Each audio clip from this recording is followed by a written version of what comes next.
difference, one cup at a time. Yeah, this is tea time. Yeah, making a difference, one cup at a time. Tea time. So be sure to grab your tea, grab a seat, and tune in to Miss Liz. Tea time. Making a difference, one cup at a time. Tea time, yeah. Tea time.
Well, welcome. We are back for the afternoon tea time. That's right. We had an amazing morning tea time with Linda Plunkett this morning, and she shared her story on fibromyalgia and also her story of tennis ball tumor that she had been diagnosed with and had that removed.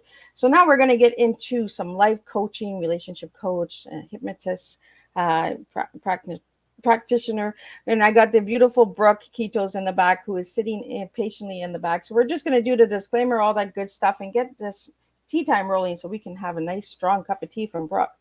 So the disclaimer for Miss Liz's Tea Time live show. Miss Liz myself is going live using StreamYard. Before leaving a comment, please grant StreamYard permission to see your name at StreamYard.com. Please be advised that the content brought forward for any Tea Time show hosted by myself, Miss Liz, is always brought forward in good faith. However, may bring forth dialogues and opinions that are not representative of my platform. The facts and information are perceived to be accurate at the given time of airing. All Tea Time guests and audience participants are responsible for using their good judgment in taking any action that may relate to the discussion. The content brought forward may include discussions for some where they may be emotionally at risk. It is significant to know that this show is engaging in discussion forums only to offer and inspire awareness and connection, and is not providing therapeutical advice. If you have any questions about the disclaimer or the panelist discussion, you may freely contact me, Miss Liz, through my email at bookingmissliz@gmail.com. Moving forward, should you choose to voluntarily participate in today's show in any aspect, I myself, Miss Liz, welcomes you. And should you decide that the show is not made for you at this time, I'll respect your wishes and see you at a later show at a later date and time. And again, all tea times are done on Thursday this year in 2023, unless it is a rescheduled tea time, then it will be done on a Monday or Tuesday. So let me get into who Brooke Kekos is. Brooke Kekos helps those who feel alone and lost to discover their truth and stand in their personal power using her training as relationship coach, rapid transformational therapist, NLP practitioner, and having spent 35 years trapped in a religious sect, indoctrination, abuse and trauma were prevalent. Raised to a narcissistic, abusive father, she got stuck in toxic relationship cycles. This led to her to enter into a marriage of 17 years with a narcissistic, abusive man. However, in 2017, Brooke found her personal truth and power, and she was able to break free from both the relationship and the religion. Shortly after, her ex-husband and father to her 2 sons passed suddenly to addictions. With this great loss, it ignited her desire to heal more deeply. Through her loss and trauma, Brooke's intuition and her soul calling was revealed. After 18 years as an esthetician, listening to people's stories, she knew that she could do more to serve those suffering and help them to their healing paths. She is currently working on her book, a speaker to help those in their own transformation, and the owner of Life Coaching Goddess. Her passion and purpose is to help others heal from past trauma, toxic relationships, and limiting beliefs that are no longer serving them. So let me get Brooke in here and let's spill some tea. So let me get Brooke in here. Welcome, Brooke. It is an honor to have you here today on Tea Time. Thank you. Thank you so much. Glad to be here with you. And that was a mouthful. Like, I just need to take a little sip of tea while you share with the audience a little bit about who you are, Brooke, and how you got to where you are today. Yeah, I will definitely. I obviously, as you talked about, I'm a relationship coach and RTT therapist and an NLP practitioner. So what I do now is my passion and my purpose is to really help women, and mostly to empower themselves to not only have a really beautiful relationship with themselves, but to also create more deeper, intimate relationships with others and especially their partners, because this has been obviously, as you could tell by my bio, a huge part of my story of not really understanding how to create healthy relationships because I was raised in such a dysfunctional family. So now I just find that, more than ever, we can learn so much from our relationships with others and be able to heal ourselves and become the best version of ourselves so that we can be, not only happy within our own body and our own mind and really create a life that we desire, but also to create deeper intimacy in our own relationships and be able to just be authentic in every area of our life. So that's what I really find is needed right now in this time in the world more than ever. And that's why, I went through the things that I went through to be able to come out the other side and help women embrace this. So, Brooke, when did you get into the Life Coaching Goddess? So actually, it's kind of funny. Like you told the story, I was an esthetician for most of my life. But also, I was a stay-at-home mom. I got to have the beauty of doing that for a long time as well and being able to be really present for my two boys, which I find was such a gift. But I switched careers completely, even though I was very successful in doing what I did in the past, because I had, left a very abusive relationship. I had left a religious sect that I grew up in that was really controlling and abusive. And I realized that, I had to go on this journey for myself and start to do something different. And once I did that, then my ex-husband passed away in 2020. And that was really the shift for me when I decided that I wanted to not only make people feel beautiful on the outside, but I wanted to show them how they could feel beautiful also on the inside. And that was really what mattered most was that, because that's what I needed to do for myself. So once I started to kind of open that up for me, I said, I got to show women how to feel like this and do this healing work. And I felt so passionate about it. And really my business is so heart-led because I do this because I love to see women transform and really become someone they didn't even know that they were capable of becoming. Because they didn't believe in themselves. And that was me for so long. I did not believe in myself, and I did not believe that I was good enough or that I was capable or any of these things. And so it was about actually going on this journey for myself to be able to give them the tools so that they could see they could do the same exact thing for themselves. So we have a question here for you, Brooke, Yeah. coming in from Twitter. Do you have a mentor or coach yourself? Oh, gosh. I have one therapist, 4 coaches. So they opened up a whole thing here because I have a drive for self-development, so much so that even though I'm the coach and the therapist, I know I also need guidance. There are blind spots that even I can't see. So I do therapy twice a month. I see, my coaches between 2 to 4 times a month. One is like, I work with a business coach. I work with a relationship coach. My therapy coach is to really still work through getting over my trauma and being able to be the most healed version of myself, so that I suffer from anxiety and complex PTSD. So I'm still learning how to process those emotional triggers and those old wounds from a lifetime of abuse. So it's a process. So it's needed to have the structure and the support, and there is never enough help that you can have. You should never have to do anything alone. And if you think that you're doing okay all on your own, most likely you're not. Most likely you're not actually really doing the work. You're avoiding all of the emotions and the things that you really have to start to really do that, because we repress those parts of ourselves, and we don't want to deal with those emotions or look at those emotions or those parts of our personality because we think that they're ugly and we don't want to deal with uncomfortability. And that's really doing the shadow work of integrating all these parts of ourselves that we rejected over a lifetime because other people rejected them in us. And it's about coming back to self. And I think you can never have enough coaches or therapists in your life. Right? You always need that extra boost.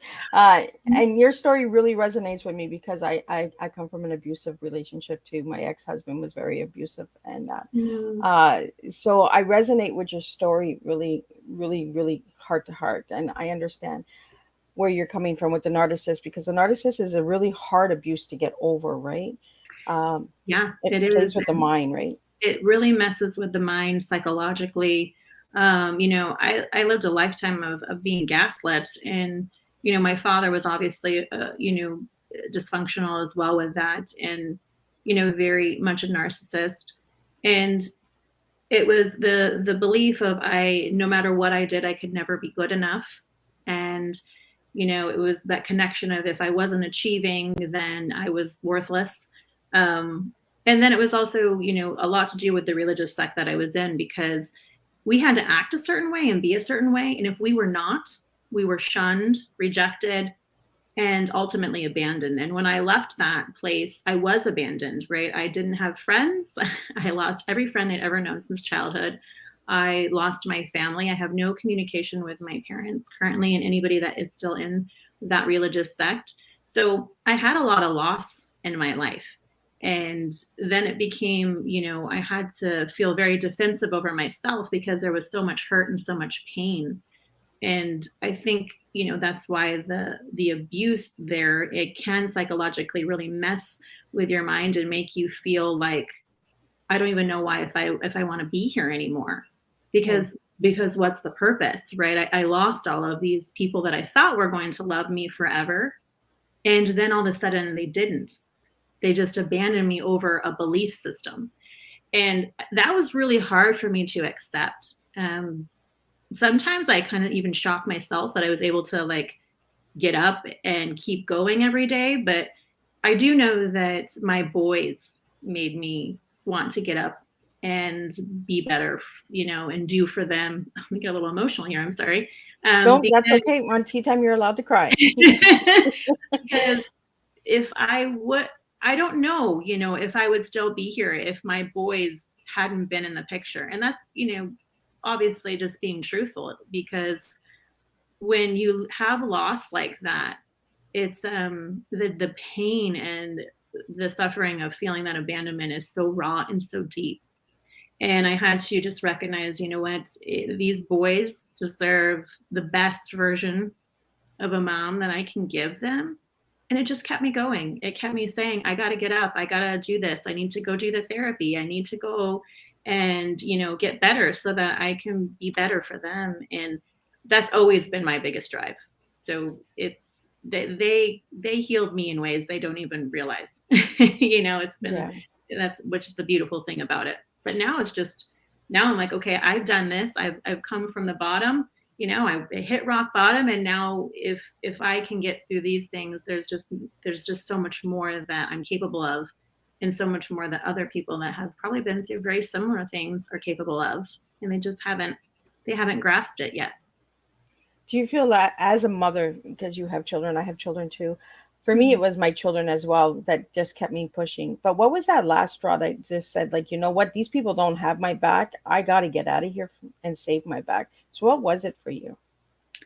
I think the last straw for me is I wasn't able to see it right away. I still kind of was chasing my parents' acceptance and especially my father's love. Oh God, I chased after his love and his acceptance. I needed his validation so bad. I would sacrifice all parts of me. And when my ex-husband passed, that was a very, very, very raw time and difficult, but it was also very enlightening to see the way that my father reacted when he died. And when I just needed a hug and I was grieving my ex-husband, he gave me the most disgusted look and shoved me away and would not hug me. He had a lot of deep resentment over my ex-husband because there's a long story there. That's all going to be in my book, by the way. Which is coming out soon. Yeah, there's a lot there. But when he did that act, that is when I knew, I am never going to receive from this man what I've been chasing after. And while I was angry and sad about him doing that, it also was like, I'm okay. I'm glad that he did that. You know why? Because it showed me to stop trying, stop chasing after a man that's never going to validate you, love you, accept you the way that you are. Just be done with it already. Take care of you. Stop worrying about this person. And I think we hold on to family members for so long because, well, we're told to, right? Yep. Blood, that's our blood. Like you got to love your family. You got to take care of your family. You got to have them in your life. And that's just conditioning. And it's, I don't know if I can cuss on here, but it's BS. Oh, it's BS. No, you can. Okay, yeah, bullshit. This is bullshit. Raw tea. We can tea on this. It's not true because, and I always tell everyone that I meet that is trying to hold on to a relationship that's actually harming them emotionally and physically and mentally is if you had a friend that treated you that way, would they still be your friends? No, you wouldn't even want to have anything to do with that friend. And it's so easy to cut off a friend, right? It's different. Well, they're not our blood. It's easier to say goodbye to a friend because, hey, if they're not treating you right, you're not going to put up with their crap. But for a family member, we'll just sacrifice and we'll keep trying. We'll give them 7,000 chances and we'll sacrifice and just honor ourselves and our boundaries. And that's when we become mentally ill. Yep. That's when we become depressed, when we become anxious anytime we're around that person's energy because they don't accept us and they don't love us. And that was just a hard realization. But you know what? The moment he did that, I said, I remember coming home to my very healthy partner that has shown me so much grace and what unconditional love feels like, and telling him that is the moment that I needed to say goodbye once and for all. And while that was really difficult, it was transformative for me because then I was finally able to let go. It's a really light feeling to know that you can say, this is my life and I'm no longer taking this, right? Yeah, that's exactly what it is. Yeah, I think it's an empowering of myself to say, oh, well, why did I do this for so long? But I did that in my relationship previous, right? I was in that abusive marriage for 17 years and still never knew how to say no, but I didn't know the difference. Right. I didn't know what a healthy relationship even looked like. I was just subconsciously going after the thing that was my normal. It was my normal. It was normal to be pushed around and beat down and, told that, you're a piece of shit. That was like something I was just realizing, after I was broken free from that, I had so much mental clarity. It was like, I had beat down my self-esteem so much, but now, I would never stand for that. Yeah. Now I would just there would be nothing in me that would ever say that this is okay. I wouldn't stay even for a day. Well, I think because we get that behavior and abuse from our family, like the people that are supposed to watch over us and protect us, we go and look for that because that's all we were given as children, right? So then we look in our future partners and we're like, oh no, that's the same as what daddy gave me. So I'm just going to go and find what daddy gave me because that's the way daddy loved me. So Yes. that's what we look like in future relationships, and we seem to get into these toxic relationships. And I really want to talk about this because some of my viewers out there, they know that Miss Liz has been through a lot, and Brooke, your story really resonates with me, and I want to get that message out there, that it's programming and conditioning that is put into us as children, that that's all we think we deserve, until we have that last little piece of shit and we're like, no, we're out of here, we've had enough Mhm. shit sandwiches and we're gone, you know. And it's really, really empowering to say, you know what, no, it's time for me to move on, you know. And Yeah.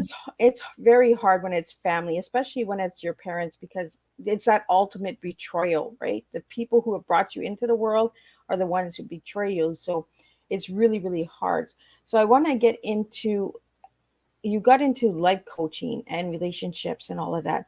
So do you feel that by having all these toxic relationships, that you can identify some toxic relationships like in your clients and your, and that as well, and say, you know what, there's a couple red flags, I'm just going to give you a warning, you, it's Mhm. up to you, because we can never tell people, you know, you got to leave now, you got to do this now, because when we do that, then they feel like they've been pushed into it, right?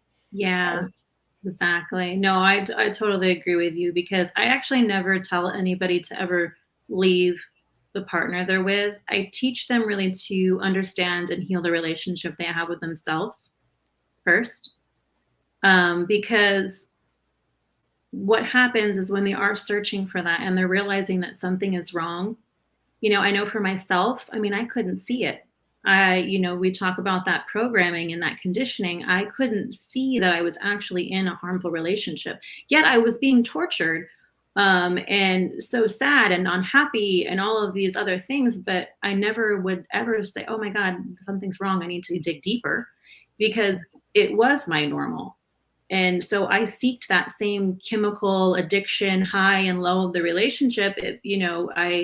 I was so trauma bonded, I didn't know what the difference was. So I do like to show my clients of, what's the difference between a healthy relationship and a toxic relationship?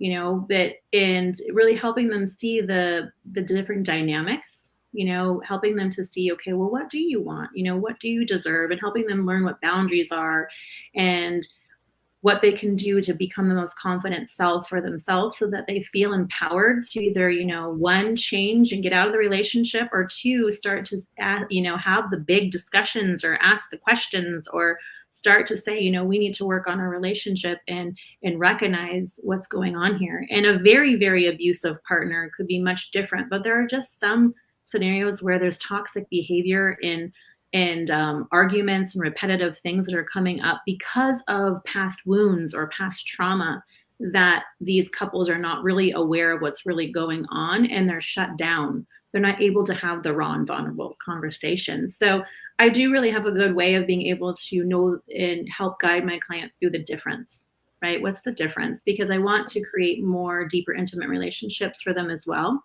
Because most of the time my clients come and they're like, they're not happy. They're not being intimate with their partners, or there's something wrong in the relationship and they can't understand why. Why am I not getting my needs met? Why am I not, feeling loved?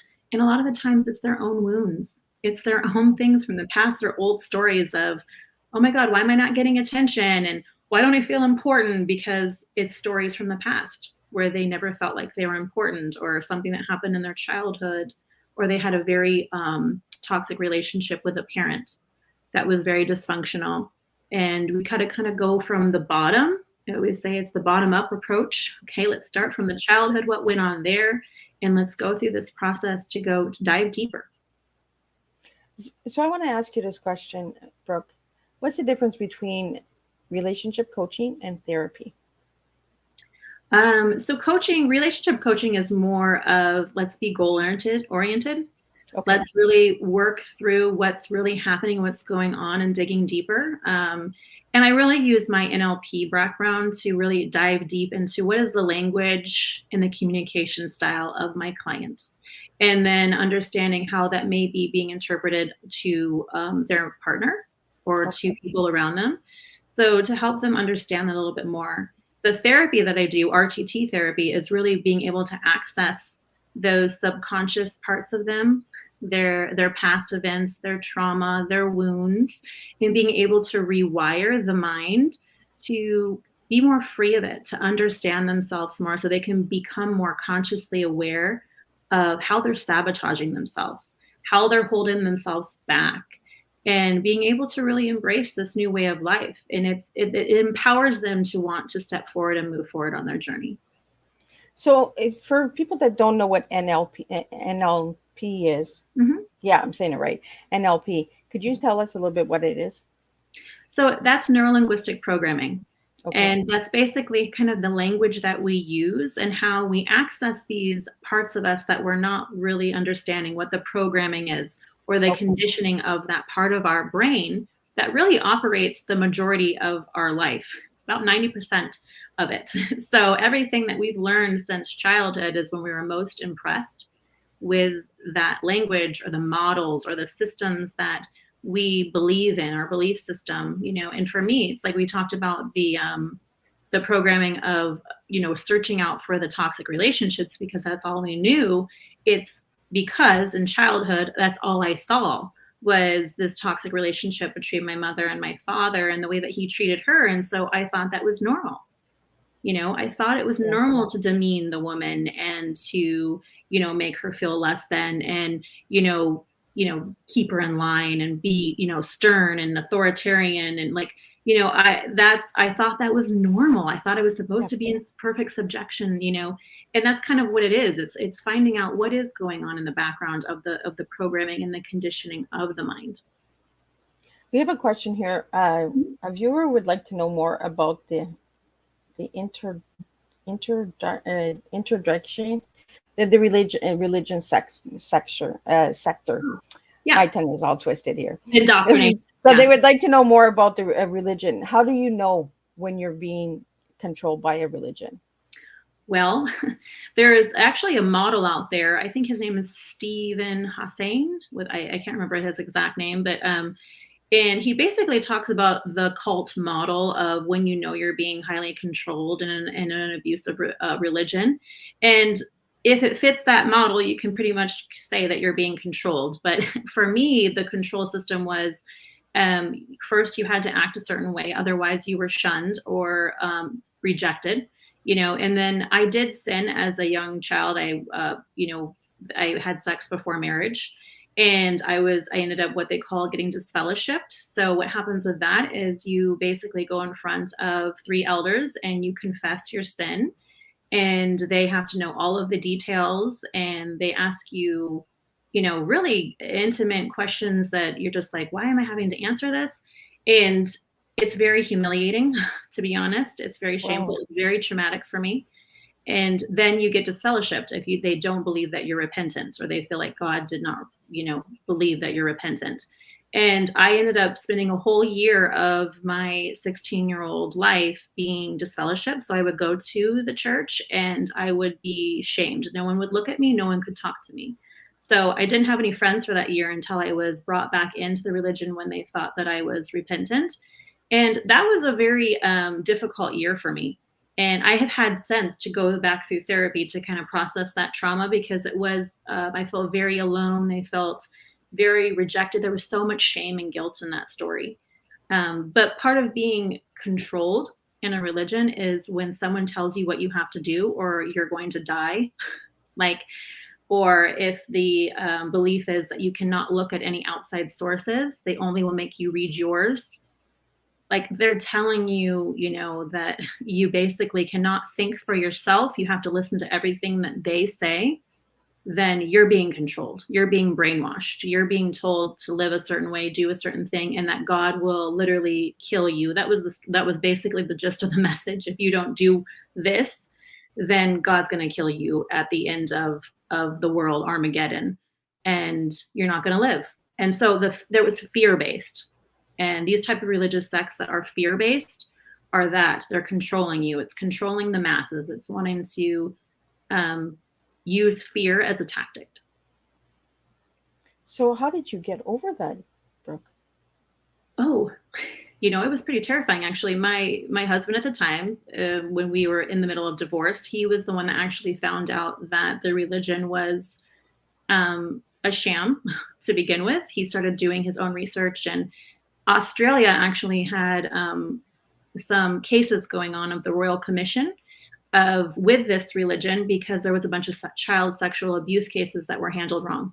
They used to cover up the child abuse cases. There's actually many documentaries about it. And he started to dive deeper into this. And he started to see that like the society, or the higher up people in the society, were lying about things. They weren't telling the truth. And then he started to dive deeper into the indoctrination of the actual religion.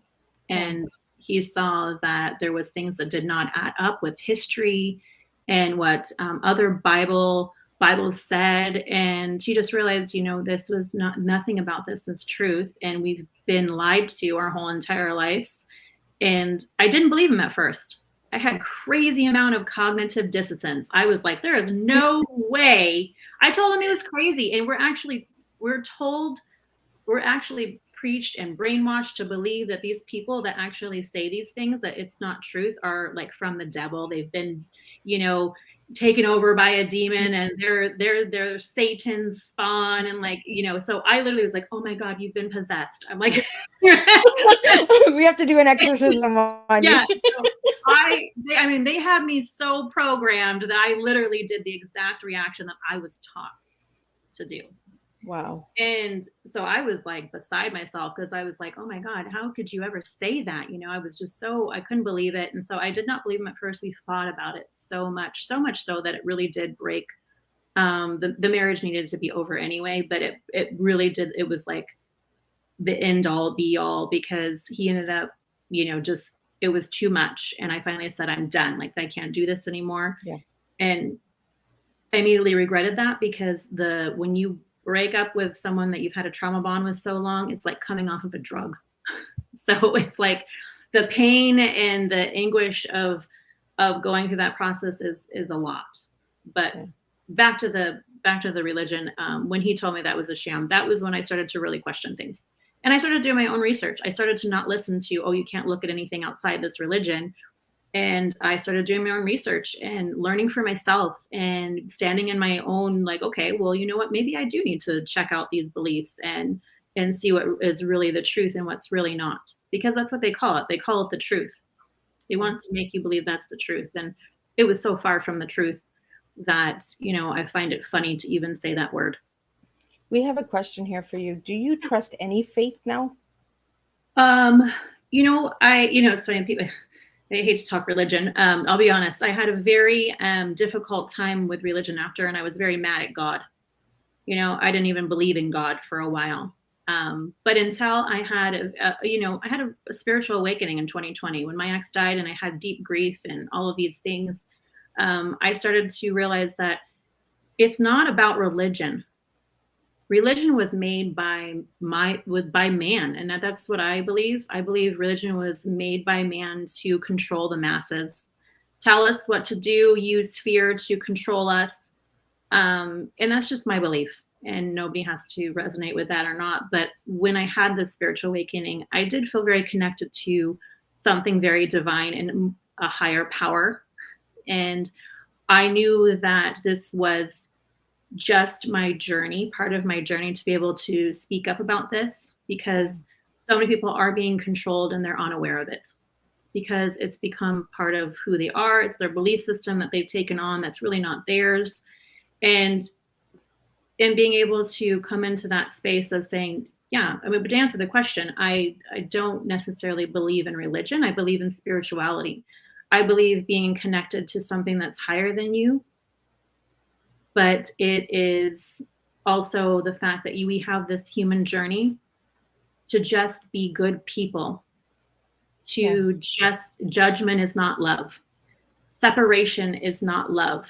When you separate people and you are hateful and you think that people are different than you or you're higher than other people, that is not love. And that's the exact opposite of love. So if people are saying that they are from love and they're doing that, then they are blind.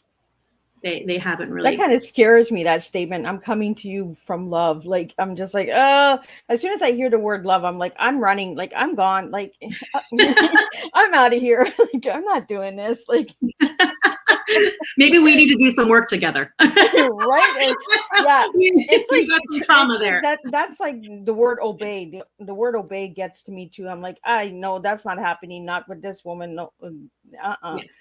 you know. Yeah. And I think it's because we've been controlled so much as children, and then in relationships with spouses, that we're just like, no, we know what we're worth. We know where we can go, and you know, and it's really empowering, right? So I want to get into your T, Brooke. If I ask you what your T is today, what 3 words would you give me? So my T would be transformation, evolve, and acceptance. And now, what are those words?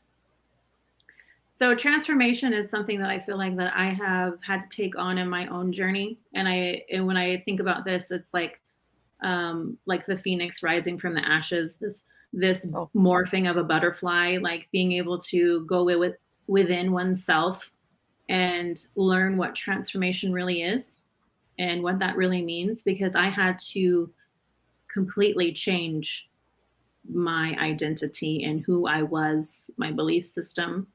So it was like starting from a blank slate. So transformation is huge. And a lot of people are afraid of transformation. And it's not scary. It's scary at first because we fear change, where our brain is operating for us to keep us comfortable and safe. So that's why transformation can be scary at first, right? We want to stay stuck in the comfortable places, but transformation is when we actually really become actually better humans and treat one another in a different way. And evolve, why that word? Evolve, it's very much the same, right? Evolve is like, okay, I realized that I was doing the same thing over and over and over, and every day. It was like Groundhog Day, right? Did the same stuff, did the same repetitive patterns, did the same behaviors, had the same fights, had, stopped myself, sabotaged myself the same ways, and I wasn't evolving. And I think that's a lot of the reason why I had the spiritual awakening that I did, because I was not evolving. So whatever divine intelligence within me was like, it's time to transform. Wake up, girl. Like, what are you doing? Like, this is not working for you. So it was just being able to really see my path more clearly and begin to understand who I needed to become. And what did you give me for A again? Acceptance. So acceptance has been a very large part of my journey right now, as I'm always doing the shadow work and being able to love myself more fully. But I think I wanted to resist parts of myself because I was afraid to feel them. I was afraid.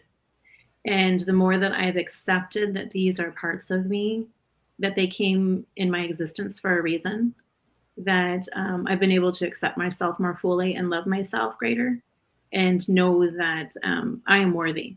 And it doesn't matter what anybody else thinks or says about me. I'm always worthy. Now, do you think your T relates to the word goddess?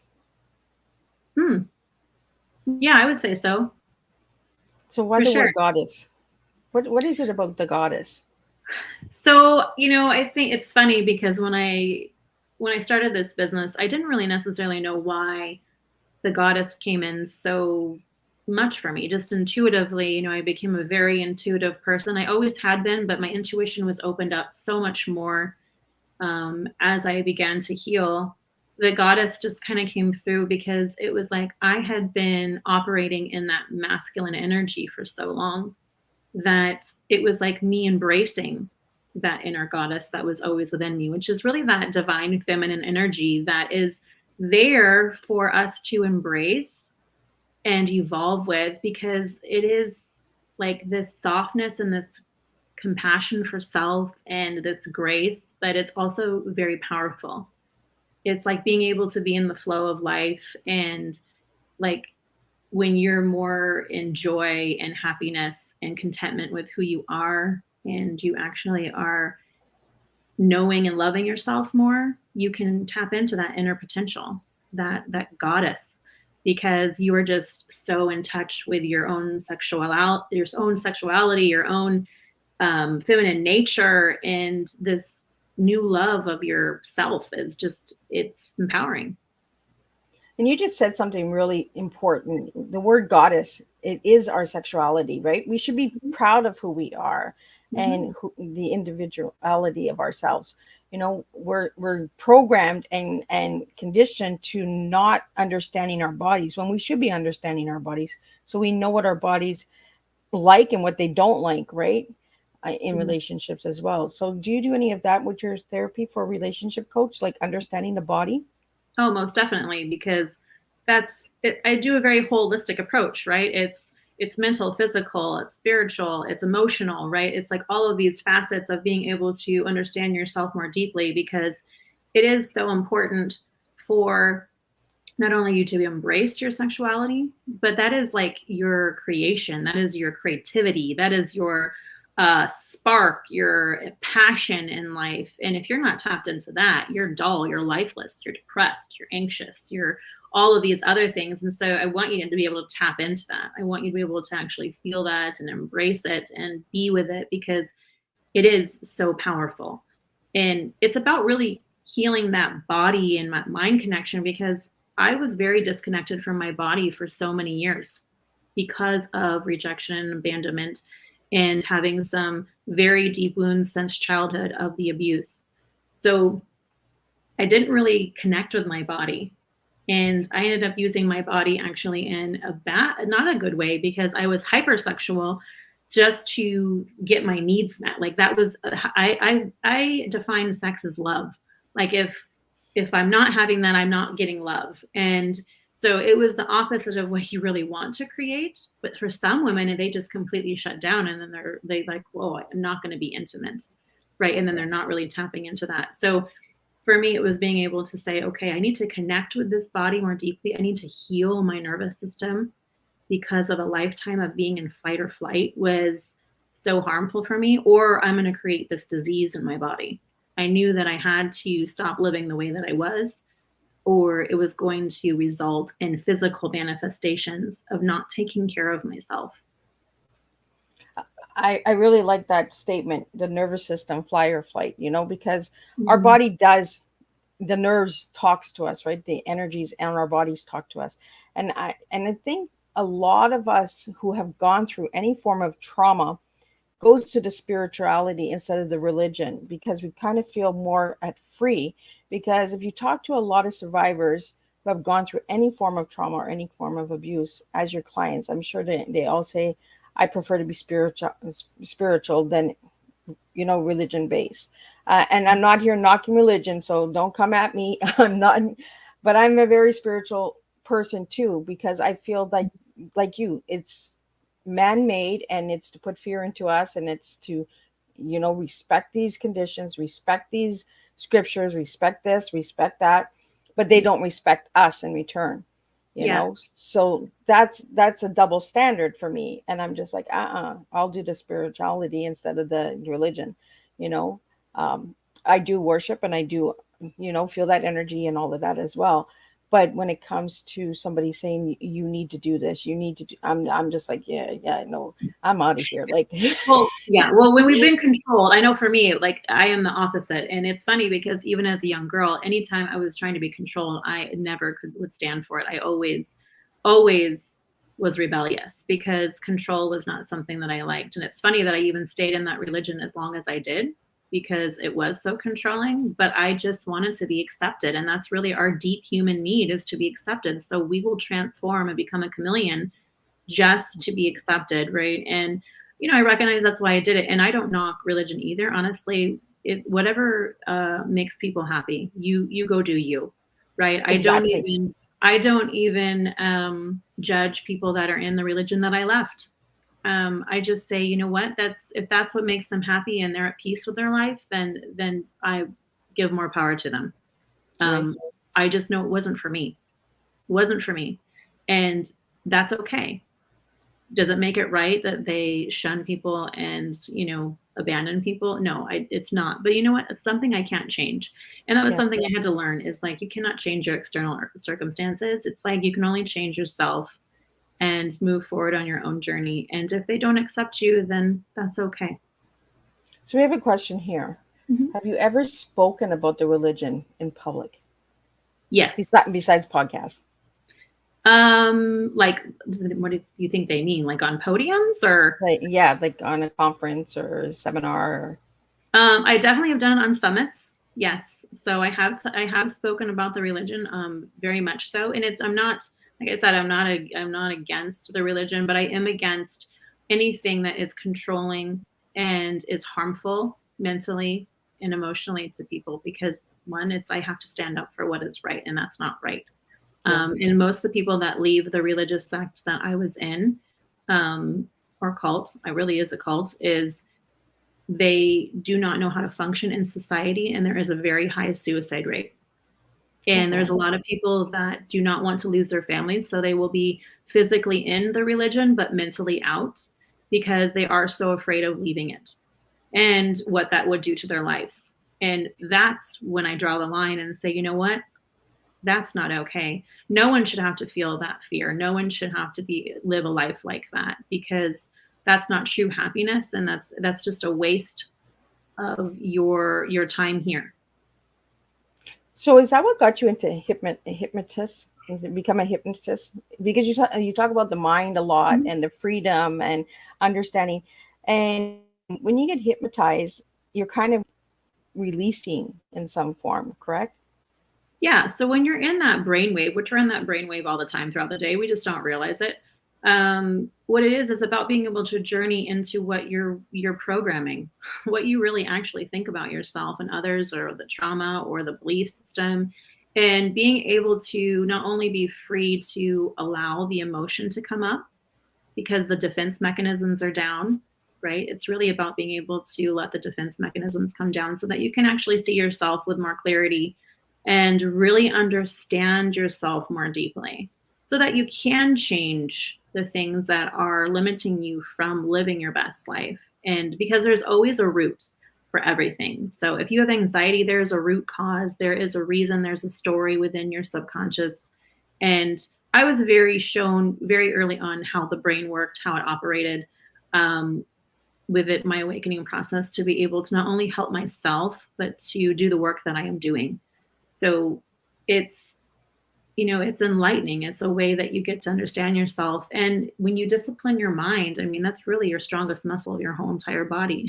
We're worrying about everything that's on the outside. I mean, you got this amazing thing on the inside that you can hold so much power, and you're just not using it the right way. And so I want to teach people to use the right language, to give the right directions to that part of their brain, so that they can actually tap into who they can really meant to be, what they can be. Well, that's really empowering too, Brooke. Yeah. Well, thank you for that service. Yeah. I want to get into some of the things that you've accomplished. Like, you've accomplished some really good things here. You've been in a magazine in May of 2022 for the She Corporate magazine. You want to tell us a little bit about that? Yeah, I was in that magazine, and I really was talking about harnessing that power of our subconscious and how we can really create the life that we desire by being able to reprogram ourselves and understand ourselves a little more deeply. Where did that come from? And that really came from what we were modeled from 0 to 7, because that's how our brain was picking up everything in our environment to make the systems that we're operating on today.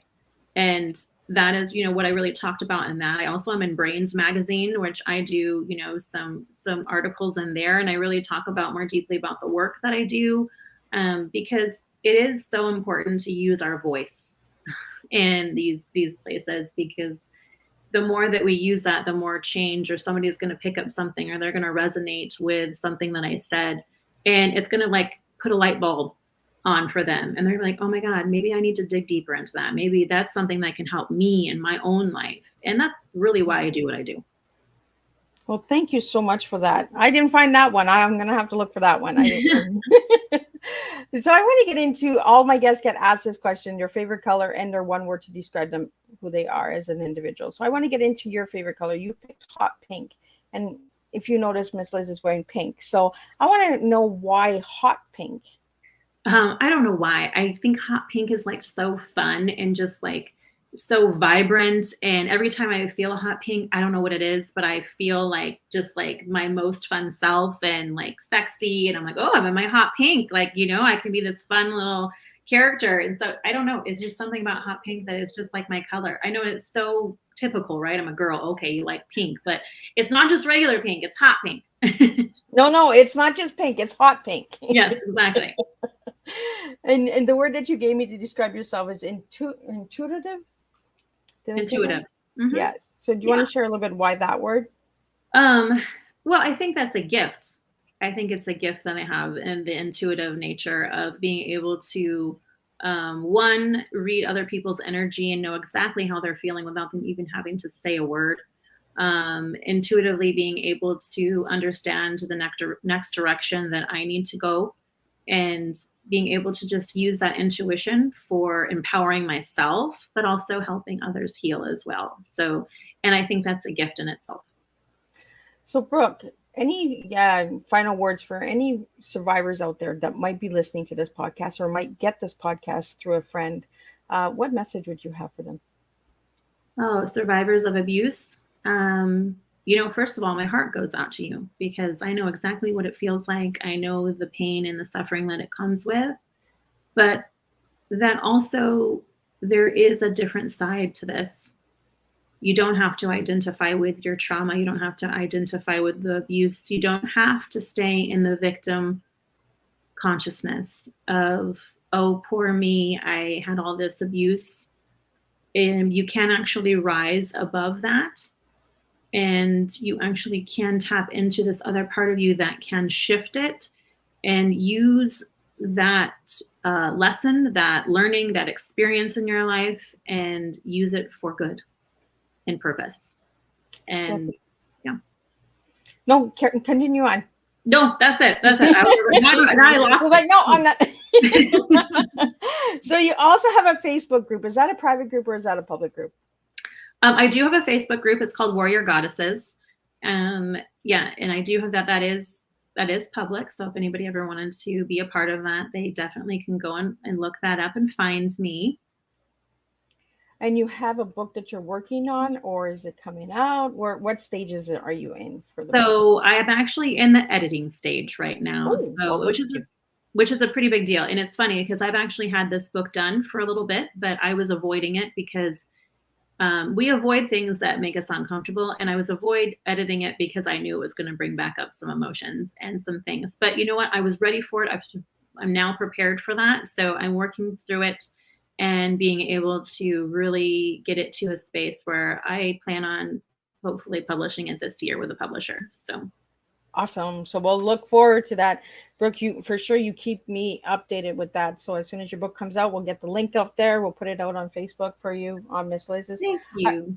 I want to get into, just before we wrap up, because we're almost done the hour, I was checking my last minute notes here, checking any questions that are coming in.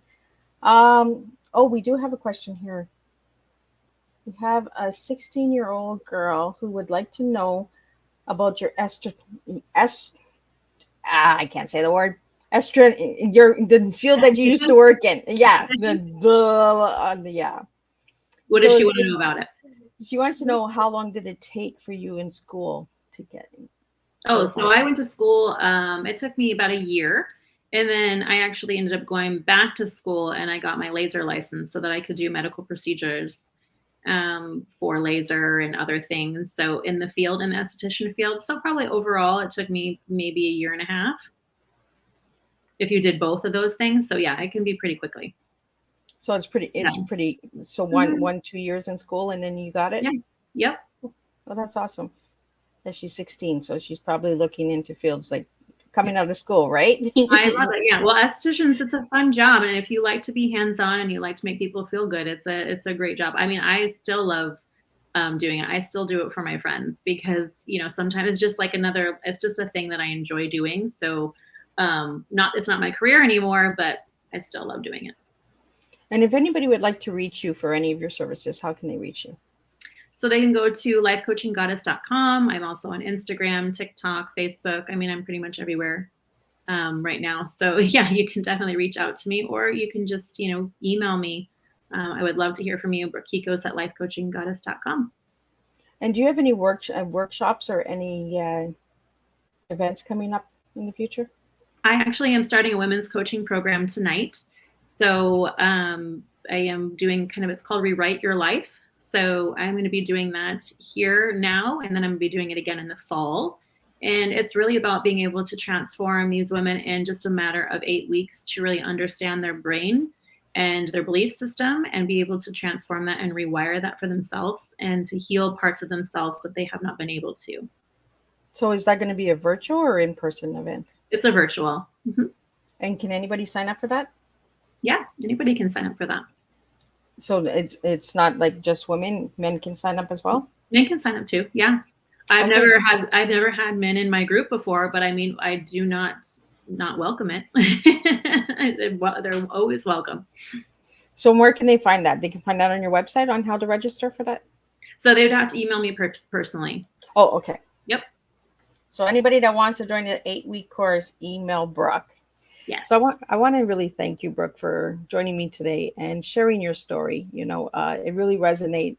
I love having guests on who understand, because I don't feel so alone, right? And growing up, I think when we go through such abuse, we just want to have somebody that we can say, you know what, you get it, you understand it. And your T, a really strong T, transformation, involvement, acceptance. And the word acceptance is a very hard one for anyone who has gone through any abuse. So if you know anybody who has gone through any abuse or anything, reach out to your local services in your community. Ask a friend, share this tea time, get it out there. If you feel that this tea time is helping you or that it will help someone out there save a life or get out of an abusive relationship, I highly recommend you share Brooke's tea time. Again, Brooke, thank you so much for joining me and sitting and having tea. I want to thank all of the viewers and the listeners. And if anyone is tuning in and watching the replay, push #replay and tell me where you're tuning in from, because I always like to hear where you're coming in from. And I will be back tonight at 7 p.m. with a Canadian composer, Ashley Rekesser, is going to be in the studio, and she'll be sharing about her compositions and musical design and all of that good stuff. So this morning we had a personal story. This afternoon we had another personal story. And tonight we're going to have a personal story, but we're going to have a little bit of music. So there's always a little excitement on Tea Time with Miss Liz. I want to give you the final words, Brooke. So any final words you would like to share with anyone out there before we wrap up? I think the best thing to say is just, you heal your mind, you change your life.